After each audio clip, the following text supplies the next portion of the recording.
Hello बच्चों, नमस्कार, good morning. कैसे हैं सभी लोग? उम्मीद करता हूँ बहुत अच्छे होंगे।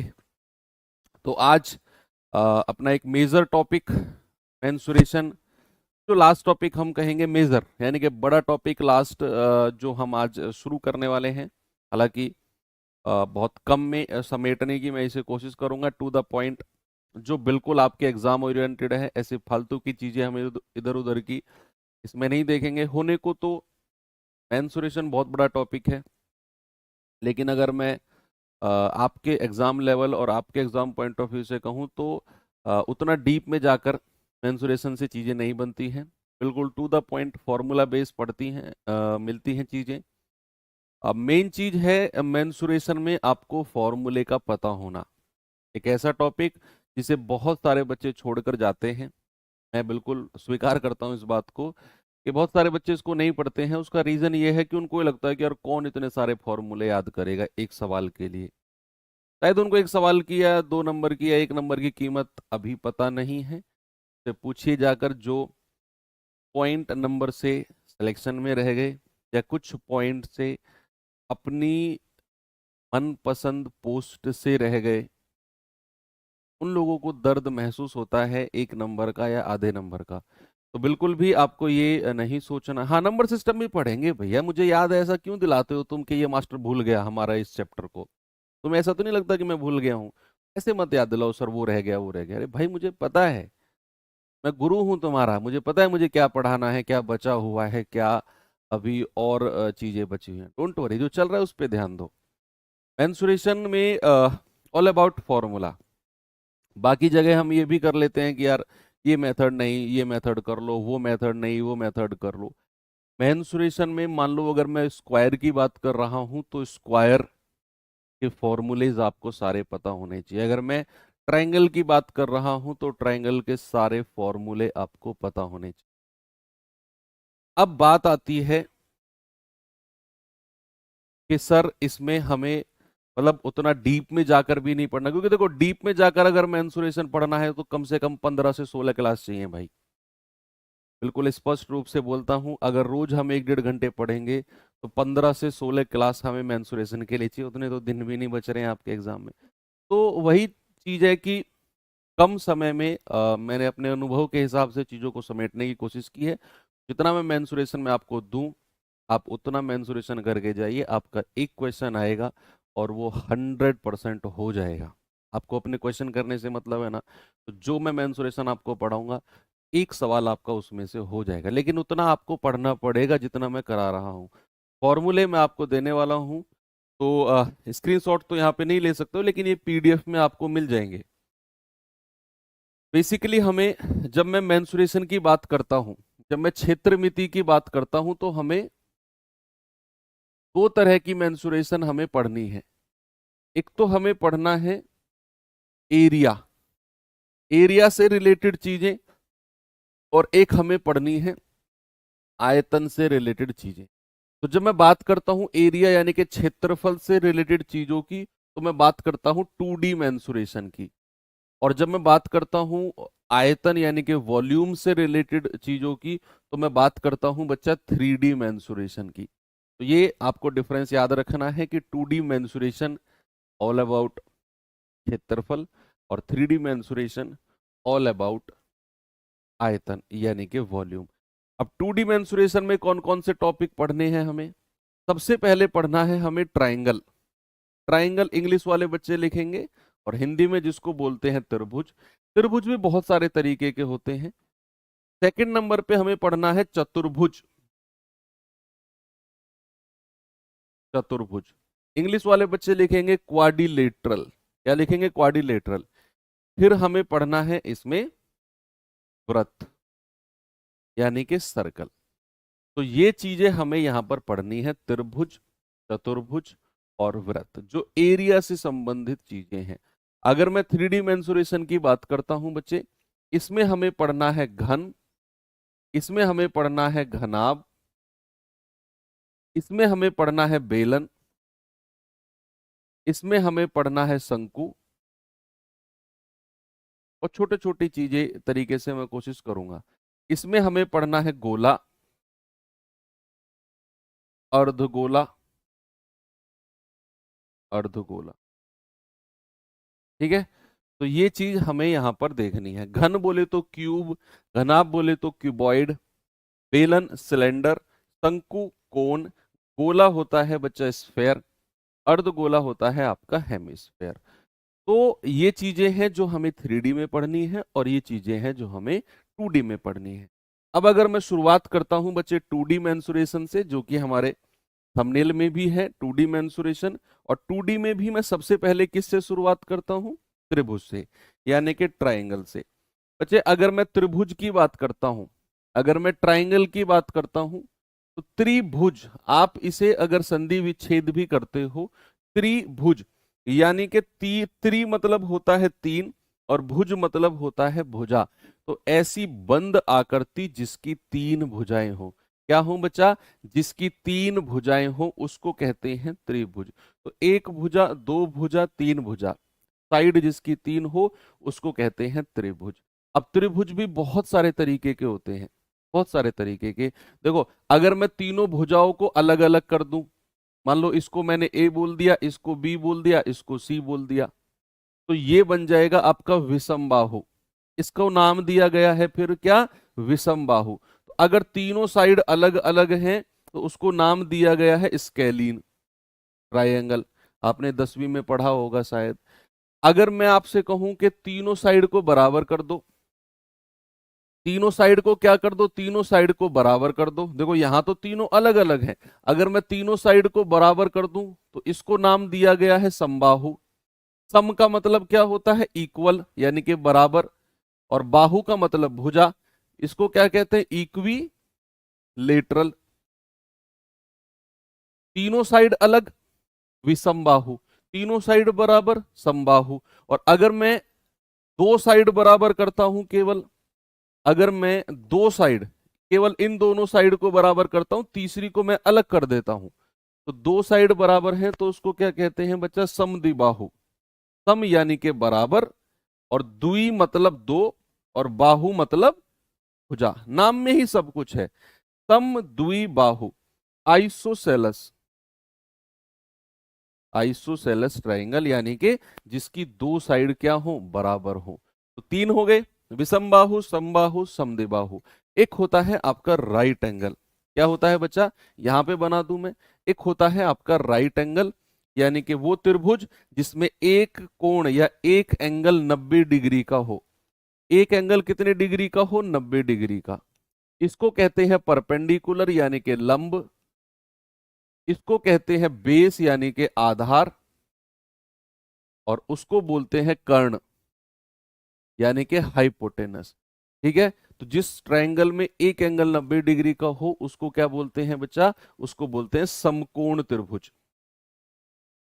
समकोण त्रिभुज यानी कि राइट एंगल ट्रायंगल। क्या क्या फॉर्मूले हैं अभी पढ़ेंगे इनके।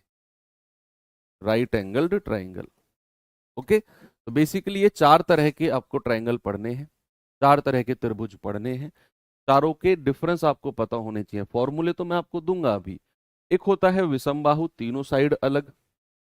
एक होता है समबाहु, तीनों साइड बराबर। समद्विबाहु, केवल दो साइड बराबर। और चौथा है आपका कि जिस त्रिभुज में एक एंगल 90 डिग्री का हो उसको हम क्या कहेंगे? उसको हम कहेंगे समकोण यानी कि राइट एंगल। तो चारों में डिफरेंस आपको पता चल गया। चलिए चारों के अब मैं आपको फॉर्मूले दिखाता हूं अलग अलग। यस, यहां पर है आपके सामने, देखिए। सबसे पहले आपको देखना है त्रिभुज के क्षेत्रफल, एरिया ऑफ ट्रायंगल। अगर मैं बात कर रहा हूं किसकी? ये ट्रायंगल पे नाम लिख लेना, विषमबाहु। विषमबाहु, कोई भी अगर आपका स्केलीन ट्रायंगल है, कोई भी विषमबाहु त्रिभुज है जिसकी तीनों भुजाएं क्या है? तीनों साइड जिसकी अलग अलग है, तो भैया उसका क्षेत्रफल का फॉर्मूला होता है under root of S, S minus A, S minus B और S minus C. S minus A, S minus B और एस माइनस सी।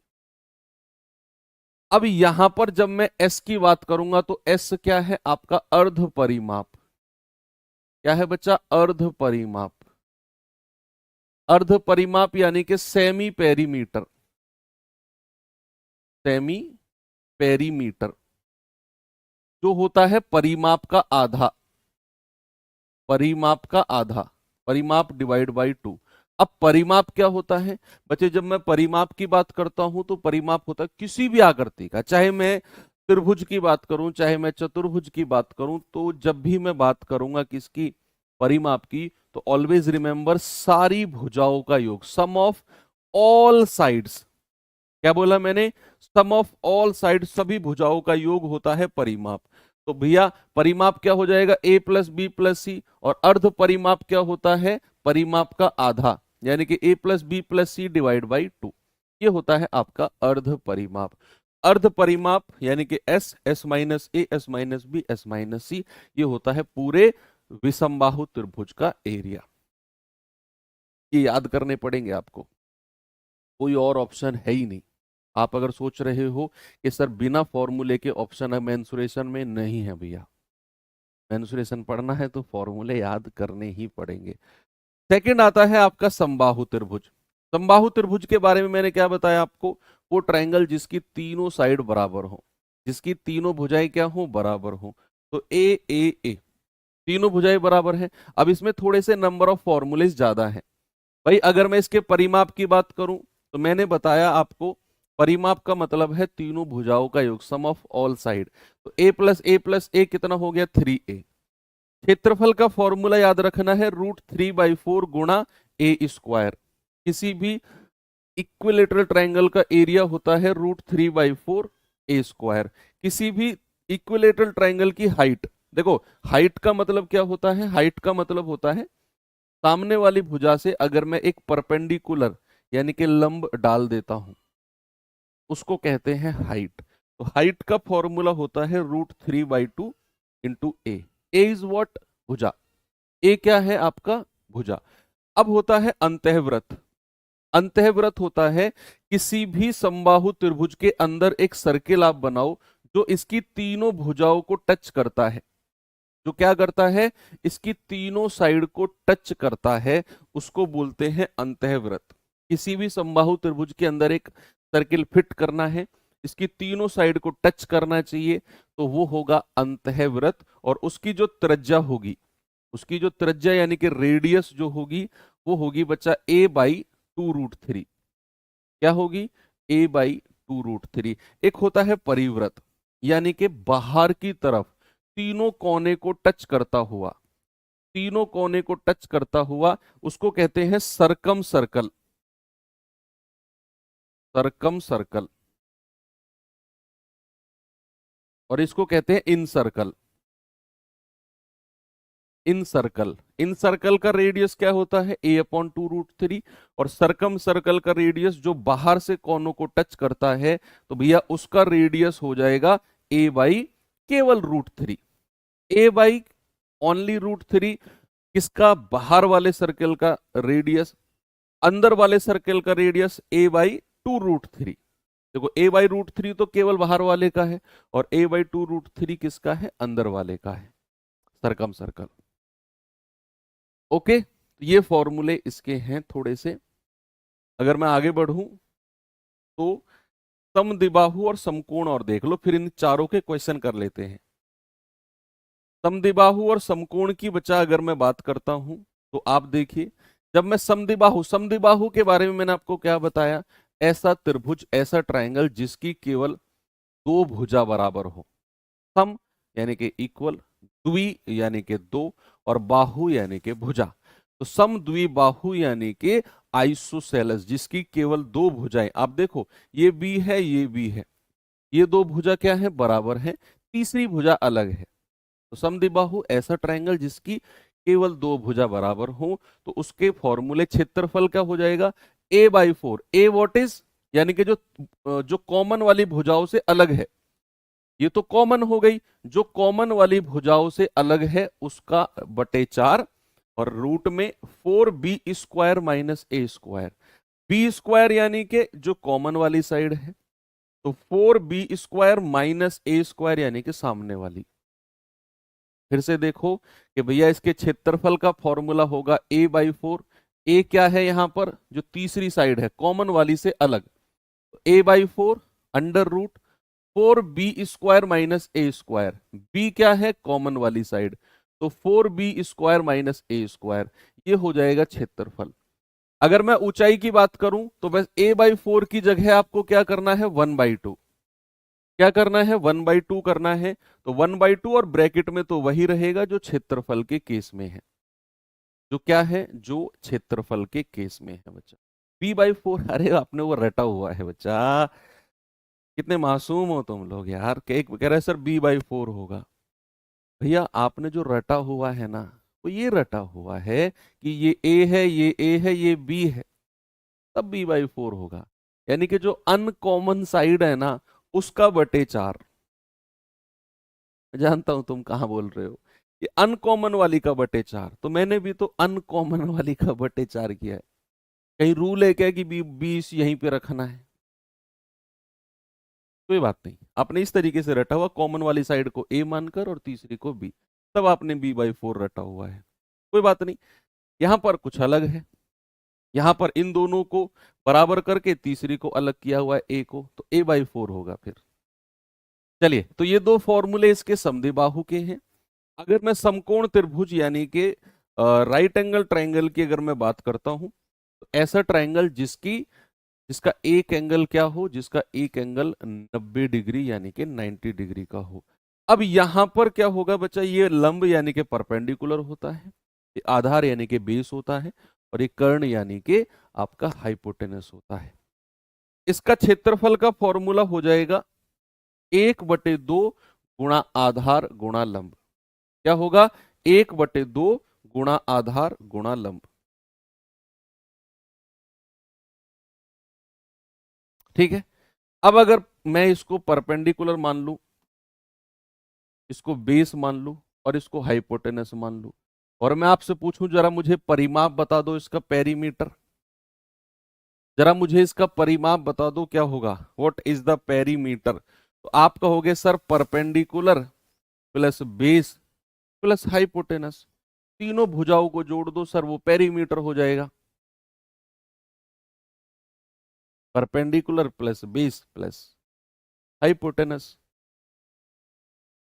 ठीक है, चलिए आगे। चलिए, ये दो चीज और हैं जो इसमें थोड़ी सी देखनी है, क्या है जरा देखिए।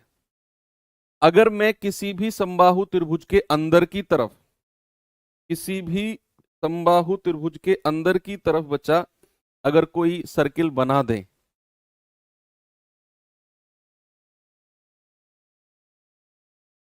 तो उस सर्किल का रेडियस यानी कि त्रिज्या क्या होगा, उस सर्किल की त्रिज्या क्या होगी, तो वो होगी perpendicular plus base minus hypotenuse. Perpendicular या इसको एल मान लो, तो L plus B minus H और बटा दो, L plus B minus H बटा दो, यानी कि लंब प्लस आधार माइनस कर्ण बटा दो, ये होता है इसके इन सर्किल का रेडियस यानी कि अंतःवृत्त की त्रिज्या।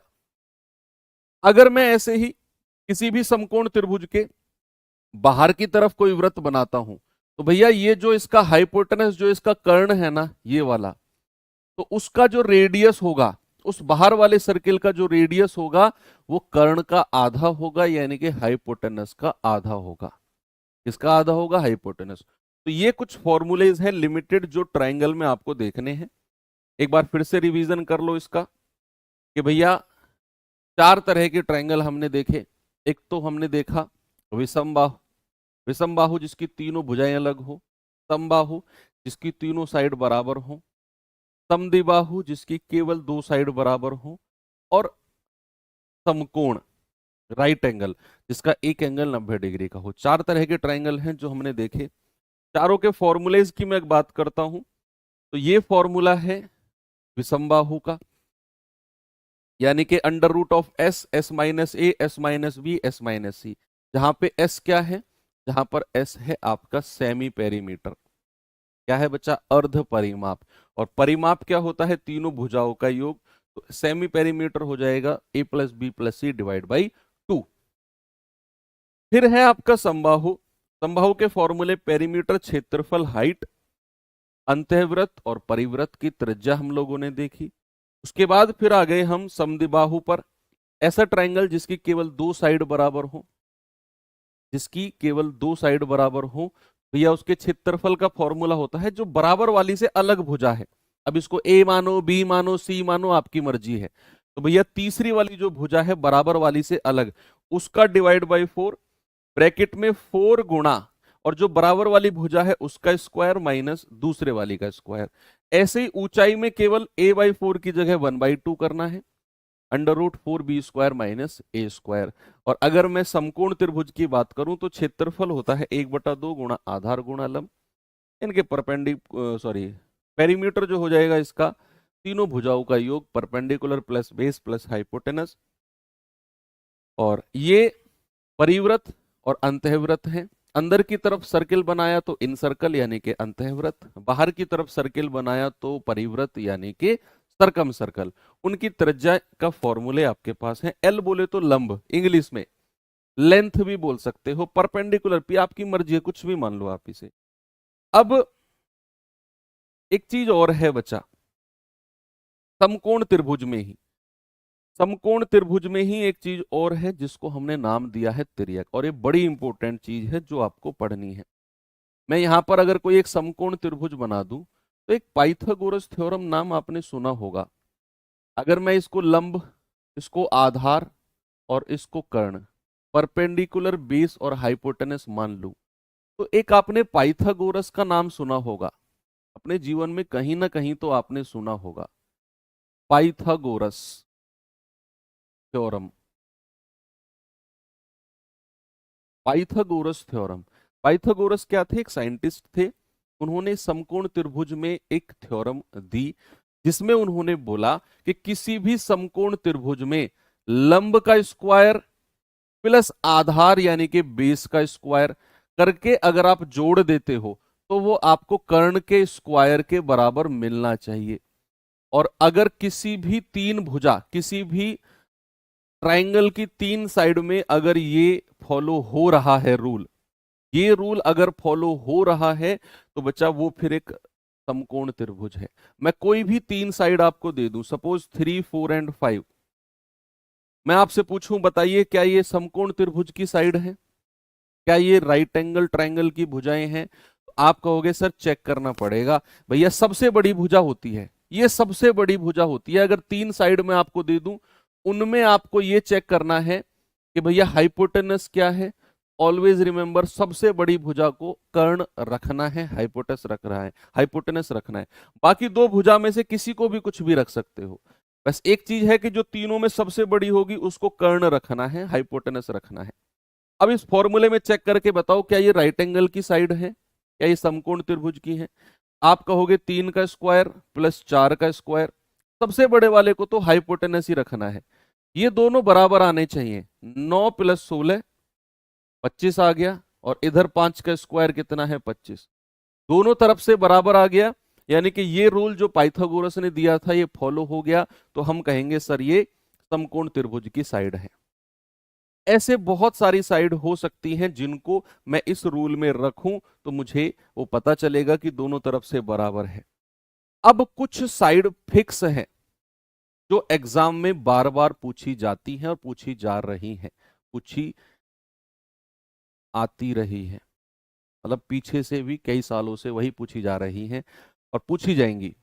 तो कुछ लिमिटेड साइड हैं, अगर मैं उनको याद कर लूं, अपने दिमाग में रख लूं, तो मुझे फिर ये चेक करने की जरूरत नहीं है। और उनको नाम दिया गया है ट्रिपलेट। अगर मुझे पता है कि वो भुजा मैंने देख के बता दी कि ये समकोण की है, और फिर मुझसे कहे क्षेत्रफल, तो मैं सीधा लगाऊंगा 1/2 गुणा आधार गुणा लंब, 1/2 गुणा बेस गुणा हाइट। अगर मुझे नहीं पता है या नहीं पता चला कि ये तीन साइड समकोण की हैं, तो भैया फिर मैं लगाए चला जाऊंगा वो Heron's formula, n√s s minus A s minus B s minus C वगैरह, है ना। तो इसीलिए कुछ साइड हैं जो आपको दिमाग में रखनी है, और उनको नाम दिया गया है ट्रिपलेट। क्या नाम दिया गया बच्चा? ट्रिपलेट, इंपोर्टेंट ट्रिपलेट, और इंग्लिश में आप कह सकते हो तिर्यक। कुछ तिर्यक हैं जिनको आप दिमाग में रख सकते हो, और अगर वो कहीं सवाल में दिखें तो आपको तुरंत समझ जाना है कि ये समकोण त्रिभुज की भुजाएं हैं। तो सबसे पहले है 3 4 5, फिर 3 का डबल, 4 का डबल, 5 का डबल, 3 का 3 गुना, 4 का 3 गुना, 5 का 3 गुना। समझ गए? शुरू के 3 तो ऐसे याद हो जाएंगे, बस 3 4 5 याद रखना है, चाहे डबल करो चाहे 3 गुना करो। फिर है 5 12 13, 5 12 13, 5 का डबल, 12 का डबल, 13 का डबल, ये दो भी याद हो जाएंगे। 5 12 13 और 10 24 26, डबल डबल डबल। फिर आते हैं 7 24 25, फिर आते हैं 20 21 29, 20 21 29। इन सबको आप पाइथागोरस के उस रूल में रखोगे ना, ये सब फॉलो हो जाएंगे, सारे के सारे क्या होंगे, ये फॉलो हो जाएंगे।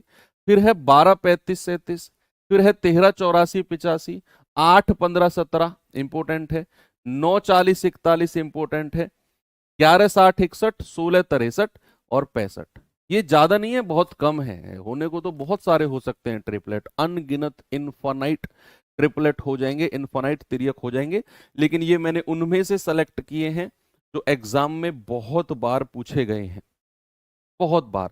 आपको क्या कहेगा, आपको कहेगा किसी त्रिभुज की दो साइड दे देगा, कह देगा भैया कर्ण उसका 65 है, एक भुजा 16 है, तो उसका क्षेत्रफल बताओ। आपको कर्ण दे देगा, एक भुजा दे देगा, क्षेत्रफल पूछेगा। अब आप तुरंत दिमाग लगाओगे, यार अगर कर्ण 65 है, एक भुजा 16 तो दूसरी 63 होगी, क्योंकि त्रियक होता है 16 63 65। अगर आप नहीं पता कर पाए तो फिर आपको पाइथागोरस थ्योरम लगाकर तीसरी भुजा निकालनी पड़ेगी, फिर जाकर कहीं क्षेत्रफल आप निकालोगे। ये थोड़ी सी प्रॉब्लम हो सकती है। चलो अब मैं सवाल दिखाता हूं आपको, थोड़े से कुछ क्वेश्चन कर लेते हैं, ये तो बहुत सारे फॉर्मूले हो गए।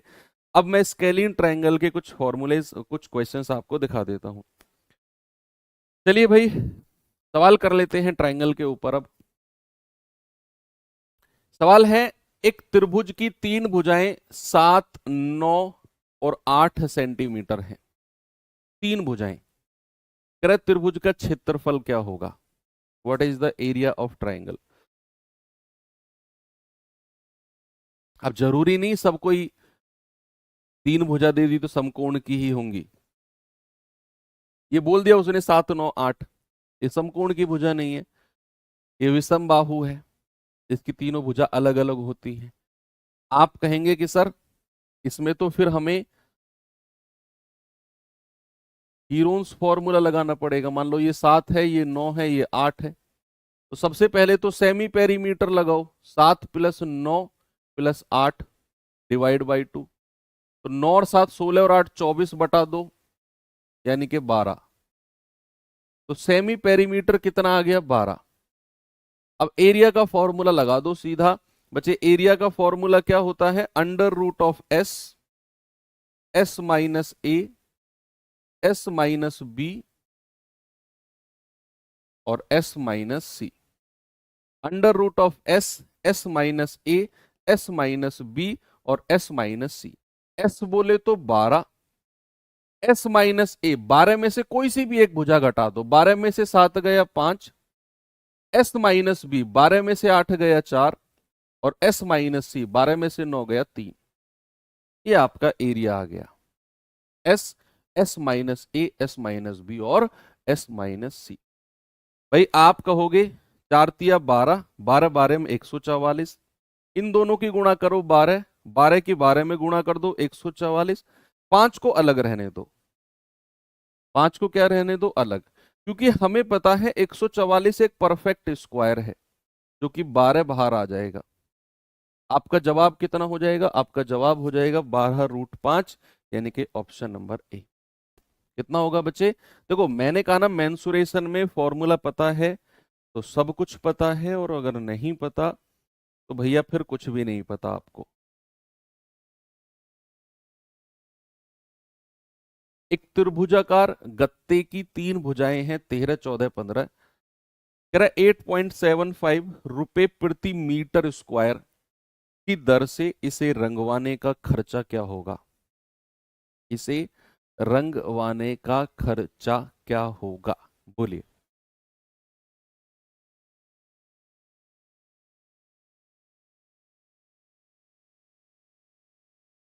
भाई 3 भुजाओं वाली आकृति का कोई गत्ता है, गत्ते की भुजा दे दी 13, 14, 15। अब इसे क्या करना है, इसे रंगवाना है, और 1 मीटर स्क्वायर के इतने रुपए लगते हैं, तो पूरा खर्चा, पूरे खर्चे के लिए पहले तो आपको क्षेत्रफल निकालना पड़ेगा, भाई एरिया निकालना पड़ेगा आपको। तो सबसे पहले क्या करो, एरिया निकालो। फिर एरिया निकलने के बाद पता चलेगा कि भैया इतने मीटर स्क्वायर का एरिया है, 1 मीटर स्क्वायर के इतने रुपए, एरिया से गुणा कर देंगे।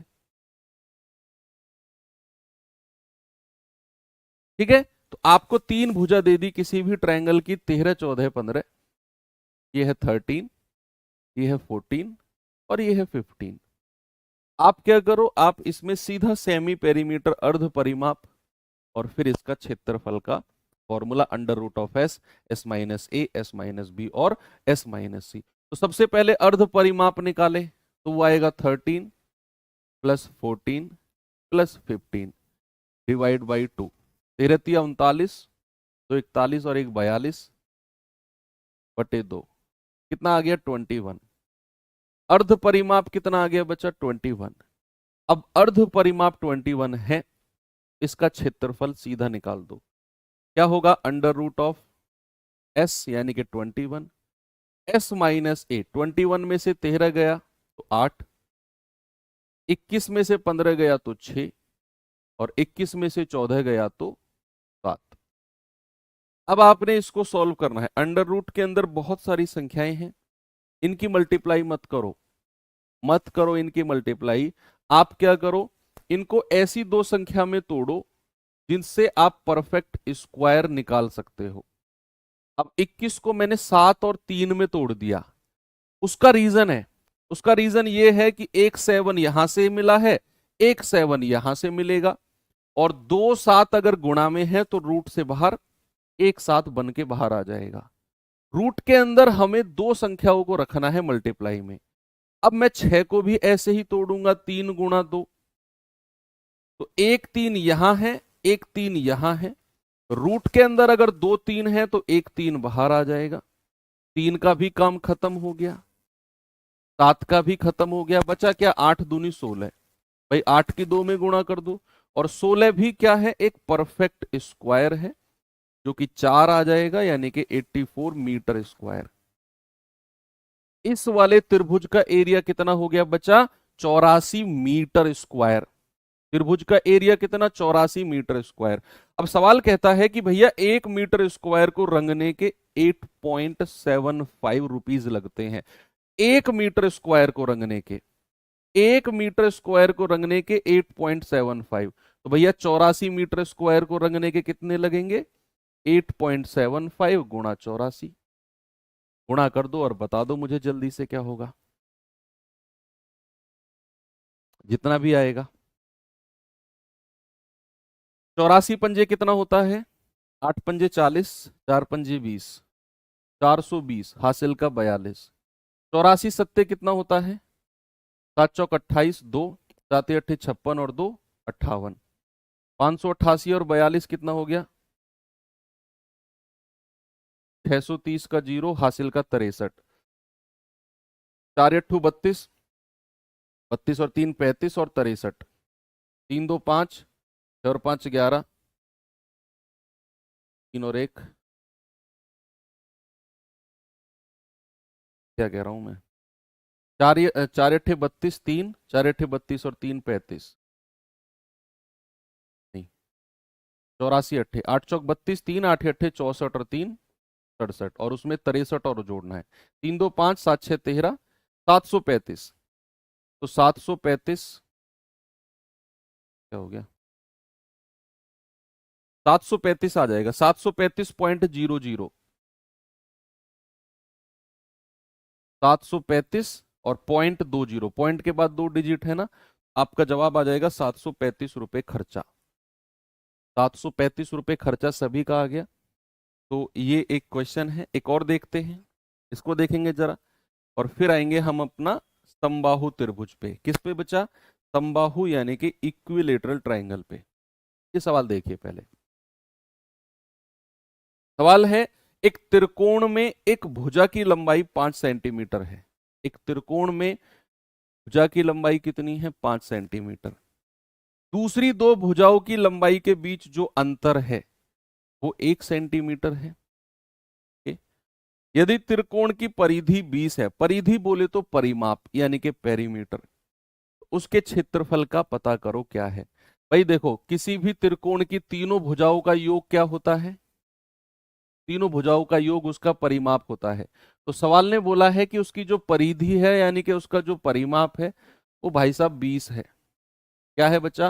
वो 20 है। अब सवाल कहता है एक भुजा कितनी है? 5।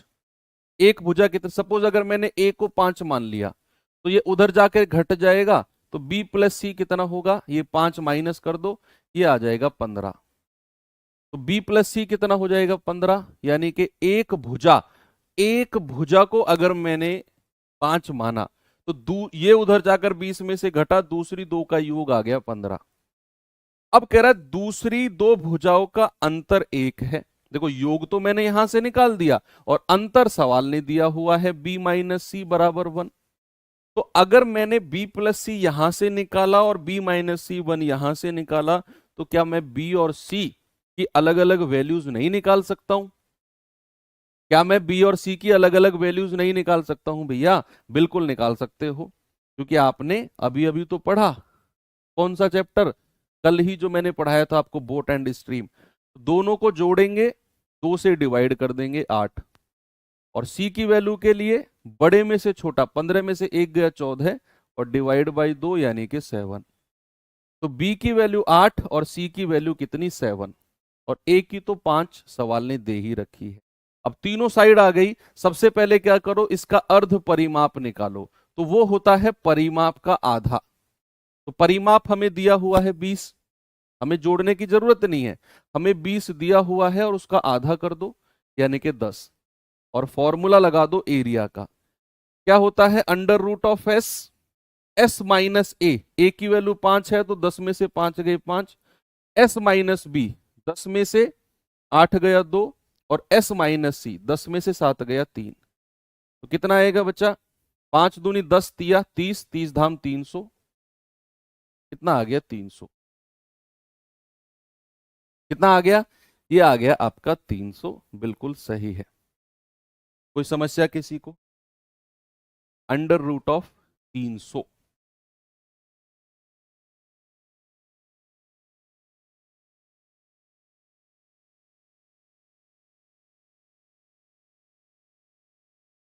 दस रूट 3 सही है।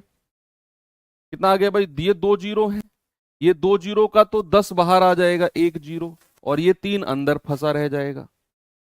अब रूट 3 की वैल्यू जो होती है, रूट 3 की वैल्यू को याद रखना 1.73 आपको याद रखनी है। रूट 2 की वैल्यू क्या होती है? 1.41। रूट 2, रूट 2 की वैल्यू क्या याद रखनी है? 1.41। और रूट 3 की वैल्यू होती है, हालांकि वो क्वेश्चन में देगा, अगर वो इस तरह के आंसर दे रहा है तो वो क्वेश्चन में देगा ब्रैकेट में कि रूट 3 को इतना मान के चलो। तो रूट 3 को 1.73 में वैल्यू लेता हूं, 1.73 कितना हो जाएगा? हो जाएगा 17.3। यही आ रहा है जवाब। तो क्या गड़बड़ है? सही तो है।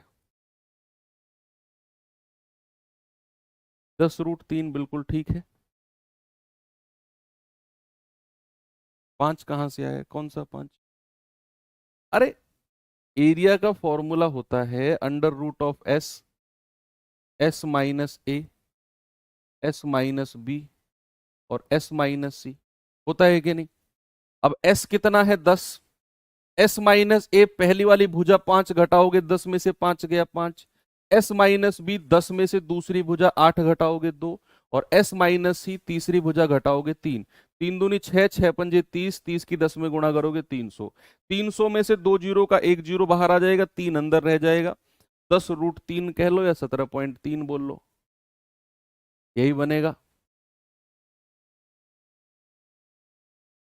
ठीक है, चलो। तो यहां पर इसको ऐसा कर सकते हो आप, 10 रूट 3, हाँ ऐसा भी बोल सकते हैं। ये रूट छोड़ दिया, ऐसा हो सकता है टाइपिस्ट भैया ने रूट छोड़ दिया हो। आपका जवाब फिर 10 रूट 3 हो जाएगा। 10 रूट 3। ऑप्शन नंबर बी मेरा सही है। चलिए यहां से आगे बढ़ते हैं और इक्विलेटरल ट्रायंगल की तरफ चलते हैं। बच्चा इक्विलेटरल ट्रायंगल में क्या होता है? इक्विलेटरल ट्रायंगल में होता है वो ट्रायंगल जिसकी तीनों भुजाएं बराबर हो। क्या हो? जिसकी तीनों साइड बच्चा इक्वल हो। तो तीनों साइड इक्वल वाले के फॉर्मूले एक बार देख लीजिए। समबाहु त्रिभुज के ये रहे, परिमाप क्षेत्रफल ऊंचाई, तीनों देख लो एक बार। परिमाप क्षेत्रफल ऊंचाई, अंतःवृत्त की त्रिज्या, परिवृत्त की त्रिज्या, ये 5 फॉर्मूले यहां आपको ध्यान में रखने हैं। सवाल कैसे बनते हैं जरा दिखाता हूं आपको। ये सवाल देखिए, थोड़ा सा जो हमने अभी पढ़ा है ना विसंबाहु, उसमें थोड़ा सा काम करना पड़ता है। लेकिन अब जो आएंगे जैसे इक्विलेटरल है, ये सीधा फॉर्मूला बेस होगा, सीधा फॉर्मूले की डिजिट आपको दी होगी, रखो आंसर। विषमबाहु में थोड़ा सा सेमी पेरीमीटर, अर्ध परिमाप, फिर वो रूट वगैरह, वो थोड़ा सा काम है वहां पर। ये देखो ये सिंपल है, कह रहा है उस समबाहु त्रिभुज का क्षेत्रफल बताओ जिसकी भुजा 12 है। ऐसा क्वेश्चन आपके एग्जाम में आपको देखने को मिलेगा, बिल्कुल to the point direct question कि आपको समबाहु त्रिभुज का एरिया बताना है जिसकी भुजा 12 है। अब अगर आपको फॉर्मूला पता है कि भैया √3/4 गुणा ए स्क्वायर होता है, √3/4 गुणा ए स्क्वायर एरिया होता है, ये होता है √3/4 ए स्क्वायर। तो ये हो जाएगा √3/4 और भुजा कितनी दे रखी है? 12, 12 का स्क्वायर। √3/4 और 12 का स्क्वायर क्या होता है? 144। 4 से जाएगा 36 बार, यानी कि 36√3। इतना सिंपल क्वेश्चन आएगा, आप भरोसा करो मेरा, इतना सिंपल क्वेश्चन आएगा आपके एग्जाम में मेंसुरेशन का। ठीक है, आगे बढ़े। चलो ये सवाल देखिए जरा। सवाल है, यदि एक समबाहु त्रिभुज का शीर्ष लंब यानी कि ये हाइट, हाइट 24√3 है, तो भैया इसकी भुजा की लंबाई क्या होगी? हाइट का फॉर्मूला क्या होता है? हाइट का फॉर्मूला मैंने आपको अभी अभी लिखवाया, √3/2 इंटू ए, और बराबर कितना दे रखा है? ये 24√3। तो √3 से √3 गया, 2 की गुणा उधर होगी, तो ए बराबर कितना आ गया? 48। वही आपसे पूछा है प्रत्येक भुजा की लंबाई, प्रत्येक भुजा की लंबाई 48, 48।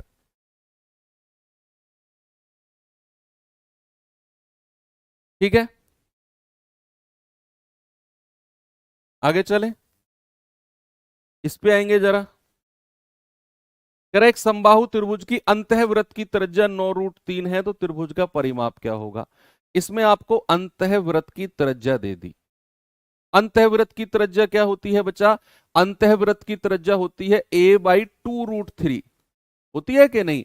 और वो किसके बराबर है? 9√3। अब ये 2√3 की गुणा उधर कर दो, तो हो जाएगा 9 दूनी 18, और √3 गुणा √3 कितना हो जाएगा? 3, 18 तिया 54, कितना हो जाएगा? 18 तिया 54।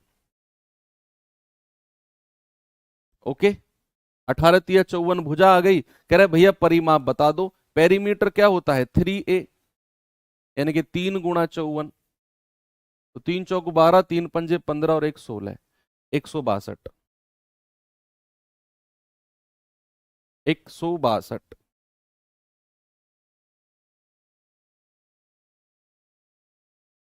48 क्यों होगा? और क्या होगा? 48 नहीं होगा तो फिर क्या होगा? तुम बता दो भैया, मैं तो वो लिख दूंगा। ये दो नीचे है, उधर 24 में जाके गुणा होगा। मुझे तो 48 लगता है, तुम्हारे हिसाब से क्या है? तुम बताओ।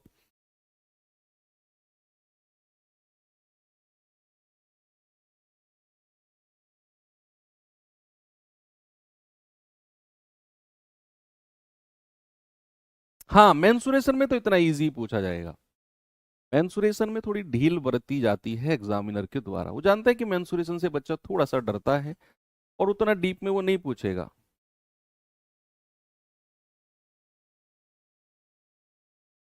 सवाल है, यदि एक समबाहु त्रिभुज की भुजा 12 सेंटीमीटर है, तो बाह्य त्रिज्या और अंतः त्रिज्या के बीच डिफरेंस बताना है, क्या होगा?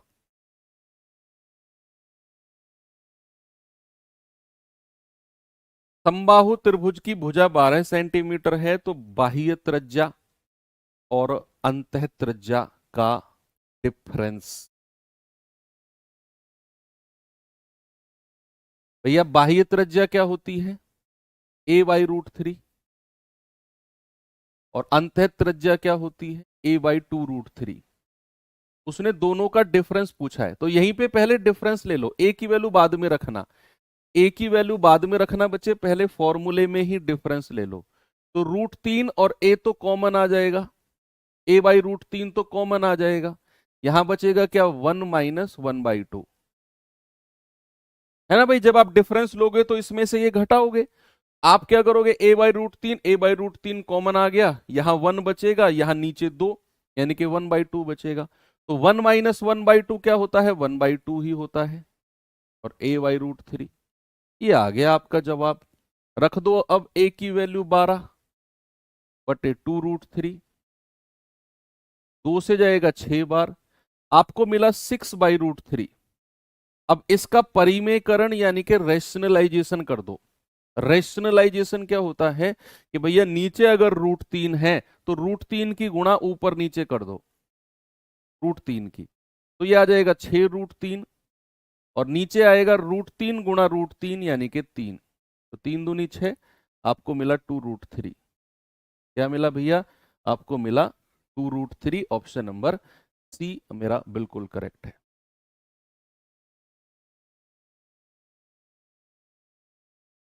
ओके, चलिए फिर हमने समबाहु त्रिभुज के बाद क्या पढ़ा था, समबाहु त्रिभुज के बाद पढ़ा था बच्चे हमने समद्विबाहु।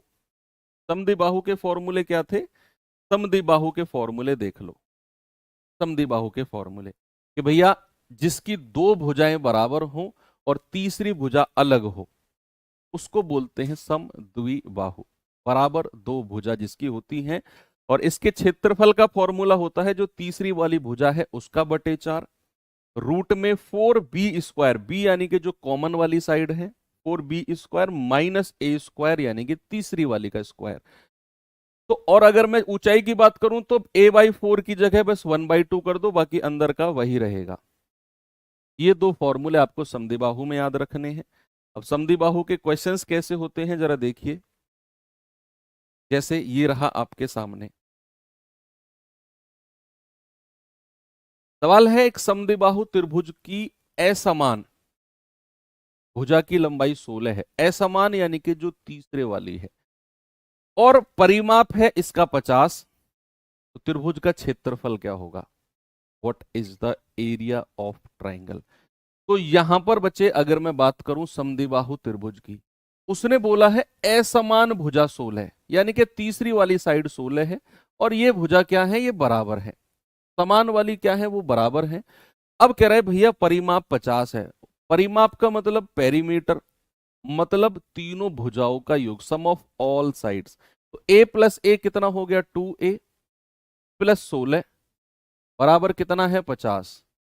तो यहां से 2a बराबर क्या होगा, ये 16 उधर जाकर घटेगा तो 34, और 2 से जाएगा तो 17, यानी कि भुजा बराबर वाली भुजा कितनी आ गई, 17, ये भी 17, ये भी 17।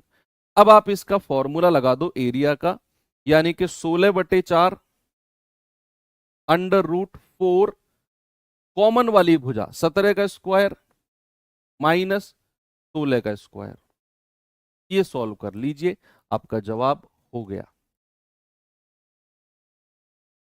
बताइए, ये जाएगा 4 चौक 16,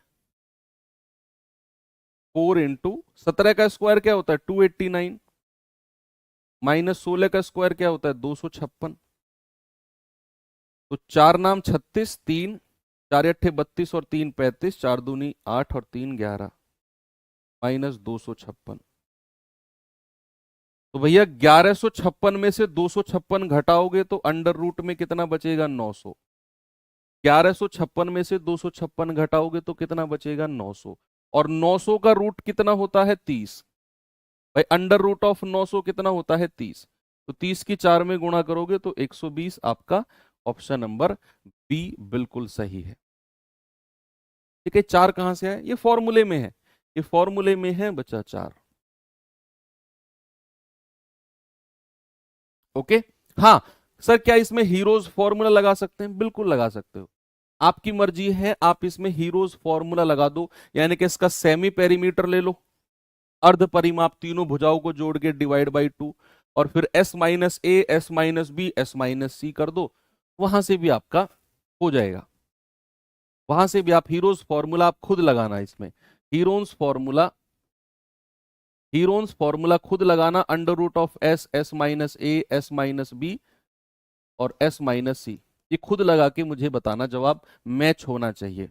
अगर ये फॉर्मूला अच्छा नहीं लगा तो फिर आप अपना स्केलिन यानी कि विषमबाहु वाला फॉर्मूला लगा सकते हो।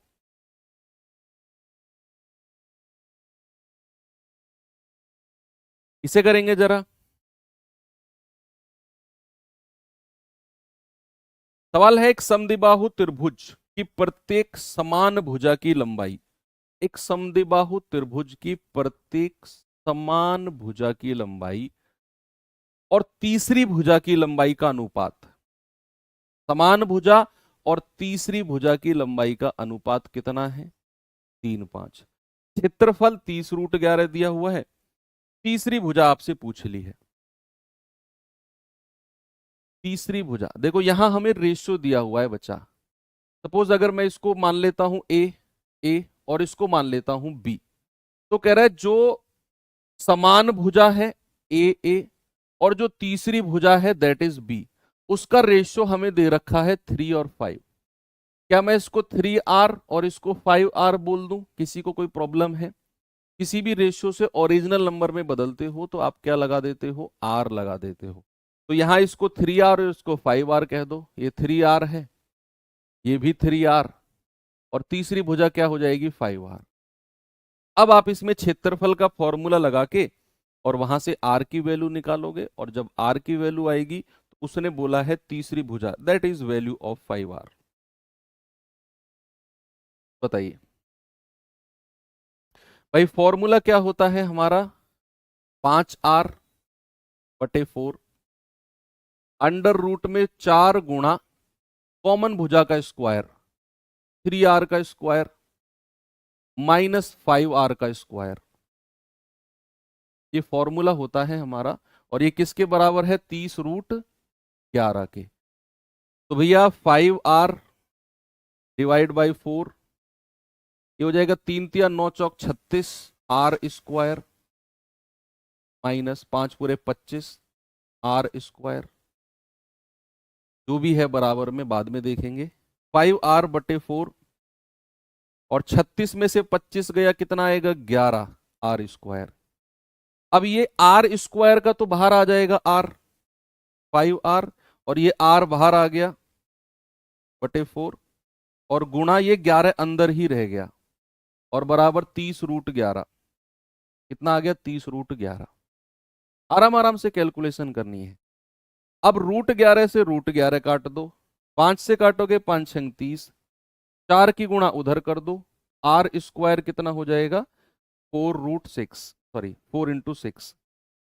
24 मत लिखो, इसको 4×6 ही रहने दो, क्योंकि जब आप यहां से R बराबर निकालोगे अंडर रूट ऑफ 4×6, तो 4 का 2 बाहर आ जाएगा, कितना आ जाएगा? 2, तो 2√6। R की वैल्यू कितनी मिल गई? 2√6, और यही आपको चाहिए थी। अब R की वैल्यू अगर 2√6 है तो उसने तीसरी भुजा यानी कि 5R की वैल्यू पूछी है आपसे, तो हो जाएगा 5 दूनी 10 √6। क्या हो जाएगा? ऑप्शन नंबर ए मेरा सही है, 10√6।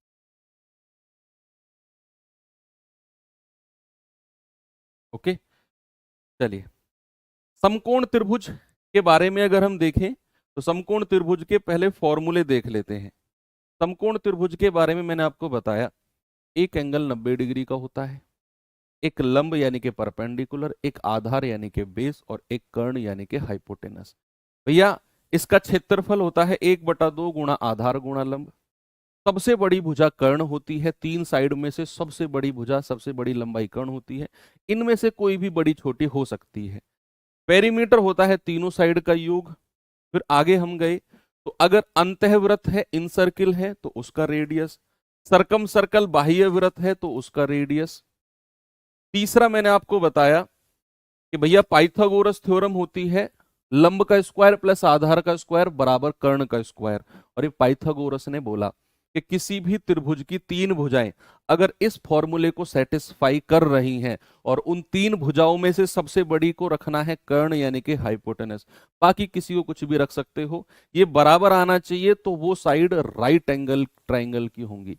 अगर ये सेटिस्फाई नहीं है तो वो साइड राइट एंगल की नहीं है। हमने कुछ ट्रिपलेट कुछ तिर्यक देखे, मैंने कहा इनको ध्यान में रखना, कहीं क्वेश्चन में देखने को मिले, कहीं भी क्वेश्चन में देखने को मिले तो आप समझेंगे कि ये राइट एंगल की है, आपको ये चीज वेरीफाई करने की जरूरत नहीं है। अगर आप दो तीन बार याद नहीं करना, बस तीन चार बार इनको अपने दिमाग में ना घुमा लेना है, बस बस तीन चार बार दिमाग में घुमा लेना है इनको।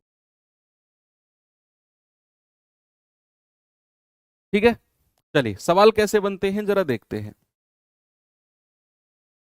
सवाल देखते हैं राइट एंगल ट्राइंगल के, समकोण त्रिभुज के। क्वेश्चन है ये रहा, देखिए बच्चे, कह रहा है एक समकोण त्रिभुज का क्षेत्रफल 48 मीटर स्क्वायर है, एक राइट एंगल ट्राइंगल का एरिया क्या है 48। देखो भाई, आप साफ साफ सीधी बात मेरी समझो, ये चैप्टर ऐसा है, इसमें वन टाइम कॉन्फिडेंस आपका आएगा नहीं। जैसे आप अर्थमेटिक पढ़े, अर्थमेटिक सीखे, वो ऐसे क्वेश्चंस थे, ऐसे चैप्टर थे जो कहीं ना कहीं आपने कहीं ना कहीं वो पढ़े हुए हैं, या उनको समझने में इतनी चीजें नहीं जाती, क्योंकि वो उनमें ना तो कोई फॉर्मूला लगता है, बस सवाल पढ़ा एक तरीका सीख लिया और एक जैसे 10-12 क्वेश्चन कर लिए, अर्थमेटिक हो गया। ये एडवांस मैथ का पार्ट है। पहली बात तो मैं इसके बिल्कुल खिलाफ हूं कि आपके सिलेबस में रिवीजन होना चाहिए और अर्थमेटिक ही पार्ट रखना चाहिए, मेंसुरेशन रखना ही नहीं चाहिए। प्रॉपर एडवांस मैथ आता है और पता नहीं क्यों ये लोग रख देते हैं। मैं हर बार कहता हूँ कि यार हटाओ इस मेंसुरेशन को, या तो रखना है तो पूरा एडवांस मैथ रखो, फिर पूरा एडवांस रखो ना, ट्रिग्नोमेट्री ज्योमेट्री अलजेब्रा सब रखो। एक तो तुम मेंसुरेशन रख देते हो, ऊपर से मेंसुरेशन इतना बड़ा चैप्टर है कि भैया एक क्वेश्चन तुम्हें रखना है उसमें से, और मेंसुरेशन इतना बड़ा है कि 15-20 क्लास से कम में खत्म होगा ही नहीं। मैं आपको कितना भी डिटेल में कितना भी डीप पढ़ा लूं, आपको कॉन्फिडेंस एक बार में आएगा नहीं, इस सच्चाई से वाकिफ हो जाओ। आप लोगों के अंदर इस टाइम फ्रस्ट्रेशन आ रही है, यार पता नहीं गुरुजी क्या पढ़ा रहे हैं, जल्दी जल्दी भाग रहे हैं, कुछ समझ में आ नहीं रहा, कैलकुलेशन नहीं हो रही है, कौन सी चीज कहाँ रखनी है, कौन सा फॉर्मूला कहाँ रखना है, समझ में नहीं आ रहा। सारे क्वेश्चन आपके दिमाग में आ रहे हैं ना भाई, मैं पूरे दिन बैठ के भी पढ़ाऊंगा ना मेंसुरेशन, ये क्वेश्चन तब भी तुम्हारे दिमाग में आएंगे। उसका रीजन है क्योंकि मेंसुरेशन बहुत बड़ा चैप्टर है, एडवांस मैथ का पार्ट है, 1-1.5 महीना इसको समझने को चाहिए खुद से, तब ये आएगा चैप्टर। तो इसीलिए मैं इसको बहुत कम में करा रहा हूं। तो मैं शुरू में ही मैंने बोला कि जितना मैं करा रहा हूं एक दो बार उसी का रिवीजन कर लेना, उसी का रिवीजन बस, या आज की क्लास को दोबारा देख लेना, एक दो बार और इसके क्वेश्चंस को खुद से ट्राई कर लेना, इतना सफिशिएंट है आपके क्वेश्चन के लिए। लेकिन अगर आपको अर्थमेटिक की तरह कॉन्फिडेंस चाहिए इस चैप्टर में, नहीं आ सकता है, नहीं आ सकता है, सच्चाई है। शायद और टीचर बोल दें कि आ जाएगा, मैं साफ बात बोलता हूँ क्योंकि मैं भी एक स्टूडेंट रहा हूँ और बहुत स्ट्रगल वाला स्टूडेंट रहा हूँ मैं भी। आपके अंदर जो चीजें चल रही है मेरे अंदर भी चल रही थी, ये नहीं आएगा कॉन्फिडेंस। बस इतना है कि जितना मैं आपको 3-4 क्लास में पढ़ाऊं उसका रिवीजन 2-3 बार कर लो बस। कह रहा है एक समकोण त्रिभुज का क्षेत्रफल है 48 मीटर स्क्वायर और समकोण वाली दो भुजा में से एक की लंबाई 8 है, दूसरी भुजा की क्या होगी। दरअसल क्या कह रहा है आपसे कि भैया ये राइट एंगल ट्राइंगल है, ये क्या है आपका राइट एंगल ट्राइंगल है। अब ये समकोण वाली भुजा, जब भी आपको ये वर्ड बात करेगा ना, समकोण वाली दो भुजा, समकोण वाली दो भुजा ये होती है। हाइपोटेनस कर्ण की बात नहीं करेगा, वो इनकी बात करेगा। कह रहा है समकोण वाली दो भुजा में से एक की है 8, दूसरी की पूछ रहा है और एरिया दे दिया। बड़ा सिंपल क्वेश्चन हो गया। किसी भी राइट एंगल, किसी भी राइट एंगल ट्राइंगल में अगर मैं एरिया की बात करता हूं तो 1/2 इंटू बेस, और ये बेस है, 1/2 इंटू बेस इंटू परपेंडिकुलर, और बराबर किसके दिया हुआ है 48 के। इन दोनों में से एक साइड आपको दे दी 8 गुणा पी बराबर 48, या बी मान लो, 2 × 4 = 8, 4 से जाएगा 12 बार, तो बी कितना आ गया 12। तो समकोण वाली दूसरी भुजा कितनी आ गई 12, यही आपसे पूछा है। ठीक है, चलिए अगले सवाल को देखते हैं। ये सवाल बताएंगे बच्चे जरा। सवाल है उस समकोण त्रिभुज का क्षेत्रफल बताओ जिसका आधार 7 है और संगत ऊंचाई 82 है। देखो यहां आधार और ऊंचाई दोनों दे दी आपको। यहां क्या कर दिया बच्चा, आधार, कर्ण की बात अभी, हाइपोटेनस की अब भी नहीं हुई। उसने बोला आधार 7 है, ऊंचाई 82 है। बताइए क्षेत्रफल।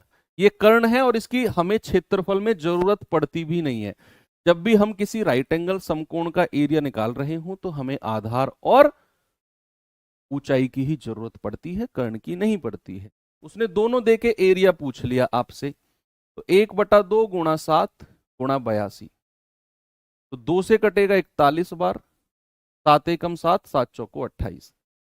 एरिया कितना आ गया बच्चा, 287 centimetre square, option B 287 centimetre square.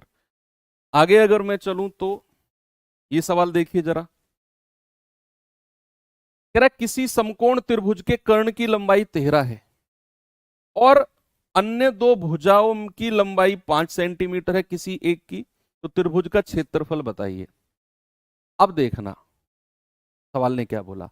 सवाल ने बोला कि कर्ण की लंबाई तो 13 है, हाइपोटेनस कितना है 13। कह रहा है अन्य दो जो भुजा है ना उनमें से किसी एक की लंबाई 5 है, कोई भी एक मान लो, मैं कहता हूं ये 5 है। कह रहा क्षेत्रफल बताओ। अब भैया किसी भी समकोण ट्रायंगल का अगर मुझे एरिया चाहिए तो फिर मुझे हाइट और बेस दोनों चाहिए, मुझे लंब और आधार दोनों चाहिए, लेकिन ये तो है ही नहीं। अब मेरे पास दो ऑप्शन है ये साइड निकालने के लिए। या तो मैं पाइथागोरस थ्योरम लगाऊं, मैं क्या करूं, या तो मैं पाइथागोरस थ्योरम लगाऊं, या फिर जो ट्रिपलेट मैंने पढ़े थे उन ट्रिपलेट को याद करूं कि ऐसा ट्रिपलेट जिसमें हाइपोटेनस 13 आता हो, ऐसा त्रियक जिसमें हाइपोटेनस 13 हो। क्या ऐसा त्रियक मैंने आपको दिखाया था क्या, ऐसा ट्रिपलेट क्या मैंने आपको दिखाया था क्या जिसमें हाइपोटेनस 13 हो? हाँ जी सर ये रहा देखो, और एक साइड 5 है उसमें भी दी हुई है एक 13 और तीसरी 12, यानी कि अगर एक साइड 5 है एक 13 है तो तीसरी साइड क्या हो जाएगी, तीसरी साइड बच्चा 12 हो जाएगी। ये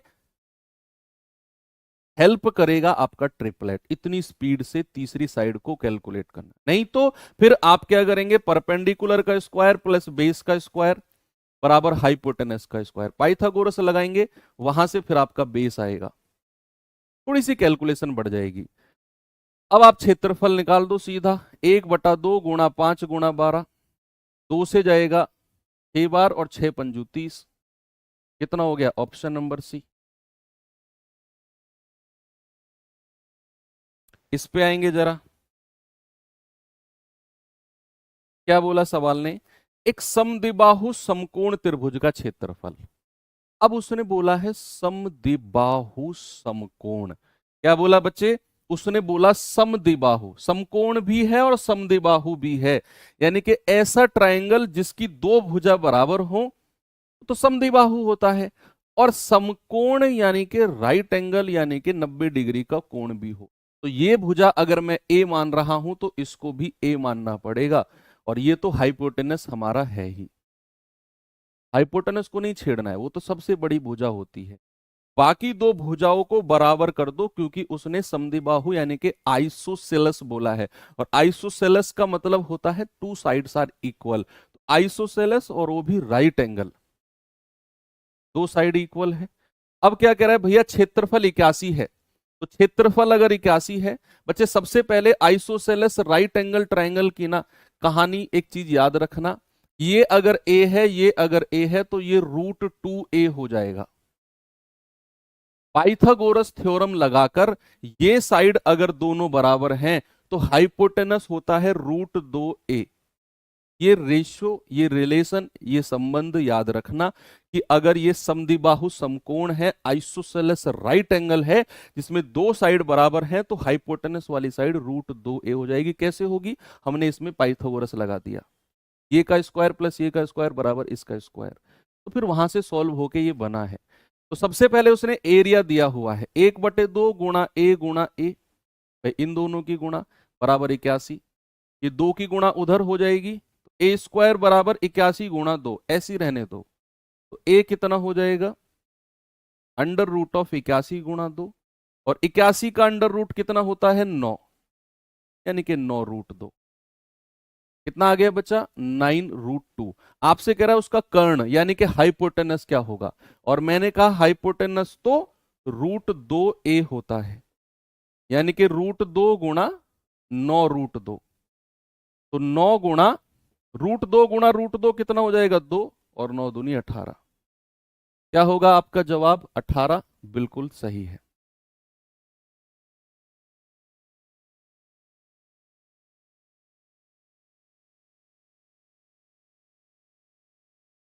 चलिए अब आपको ये खुद से करना है। जो ट्रिपलेट मैंने आपको पीछे दिखाए थे उसमें आपने देखना है कि ऐसा राइट एंगल ट्राइंगल जिसका आधार 12 हो, या फिर एक साइड कोई सी भी 12 हो, और जो बची हुई 2 साइड हैं उनका डिफरेंस 6 होना चाहिए। एक साइड तो 12 होनी चाहिए, जो बची हुई कर्ण और दूसरी साइड है उनका डिफरेंस 6 होना चाहिए। तो भैया आप उस ट्रिपलेट से पता करोगे और फिर इसको सॉल्व करके परिमाप बताओगे। देख लो ऐसा ट्रिपलेट जितने भी मैंने लिखवाए हैं उन ट्रिपलेट में से आप सर्च करना ऐसी ट्रिपलेट जिसकी एक साइड 12 हो और बची हुई 2 का डिफरेंस 6 होना चाहिए। मिलेगा आपको, 100% मिलेगा। वो इसकी भुजा हो जाएंगी। परिमाप के लिए तीनों को जोड़ लेना। जितनी क्लास आज की कराई है इसका रिवीजन कर लेना बच्चा। कल हम क्वाड्रिलेटरल्स यानी कि चतुर्भुज पढ़ेंगे और सर्कल वाला पार्ट भी कल ही हम कंप्लीट करेंगे।